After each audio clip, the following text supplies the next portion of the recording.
दूसरों पर ध्यान देने की अपेक्षा हमें खुद पर ध्यान देना चाहिए, क्योंकि जब हम दूसरों पर ध्यान देना शुरू करते हैं तो हम खुद पर ध्यान नहीं दे पाते हैं या फिर खुद को कम समझने लगते हैं। जैसे बहुत समय पहले की बात है, एक रोहन नाम का लड़का एक छोटी सी जॉब कर रहा होता है, जिस जॉब में उसे महीने के 15,000 रुपये तक मिल जाते हैं। लेकिन वह खुश रहता है, उसे कोई दुख नहीं, उसकी जॉब छोटी है या बड़ी।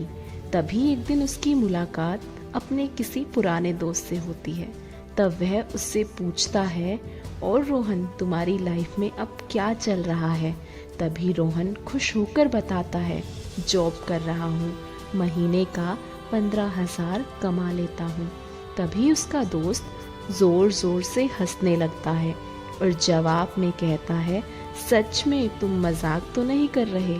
लेकिन रोहन को तब भी कुछ समझ नहीं आता और वह कहता है, हाँ सच में, मैं झूठ नहीं कह रहा। तभी रोहन अपने उस दोस्त से कहता है, तुम बताओ, तुम क्या करते हो? तभी उसका दोस्त कहता है, जितनी तुम्हारी सैलरी है उतना तो मेरी गाड़ी का तेल खर्च है। मैं बिजनेस करता हूँ और महीने का 10 लाख कमा लेता हूँ। तभी रोहन सुनकर हैरान रह जाता है और रोहन अपने दोस्त के बारे में ही सोचने लगता है और उसे लगने लगता है कि वह जीवन में कुछ नहीं कर पाया। अब यहाँ रोहन अपने दोस्त पर ध्यान दे रहा होता है तो अपनी खुशी को भूल जाता है। जैसे वो पहले खुश रहता था, अब नहीं रहता। वह बहुत परेशान रहने लगा। तभी उसकी मुलाकात एक संत से होती है। वह उनको बताता है, मैं पहले बहुत खुश रहता था, लेकिन अब खुश नहीं हूँ। मैं अपने जीवन में कुछ नहीं कर पाया। तभी संत जब उसकी सारी बात सुन लेते हैं, तब वह उससे पूछते हैं, जब तुम बाहर जाते हो, क्या तुम्हें कभी ऐसे लोग मिलते हैं जो तुमसे पैसे मांगते हैं या खाना मांगते हैं? तभी रोहन कहता है, हाँ मिलते हैं।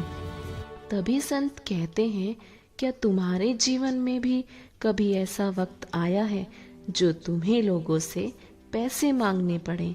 तभी रोहन कहता है, नहीं, ऐसा समय तो कभी नहीं आया। तभी संत कहते हैं, फिर तुम दुखी क्यों हो? तुम अपने से ऊपर वाले को देखकर दुखी हो रहे हो, लेकिन उन्हें नहीं देख रहे जो तुमसे भी नीचे हैं।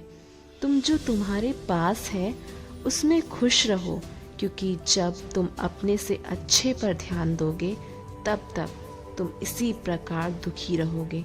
दुनिया में ऐसे बहुत लोग हैं जिनके पास इतना भी नहीं है जितना तुम्हारे पास है। संत की बात सुनकर रोहन को सारी बात समझ आ गई कि दुखी होने का कारण है, जब वह दूसरों पर ध्यान देने लगा तभी से वह परेशान रहने लगा। वरना जब वह खुशी खुशी अपनी जॉब कर रहा था तब उसे किसी से कोई मतलब नहीं था। दोस्तों, इसी प्रकार हमें भी अपने जीवन में अपने कर्म करने चाहिए। दूसरों पर ध्यान देकर अपना समय नहीं बर्बाद करना चाहिए।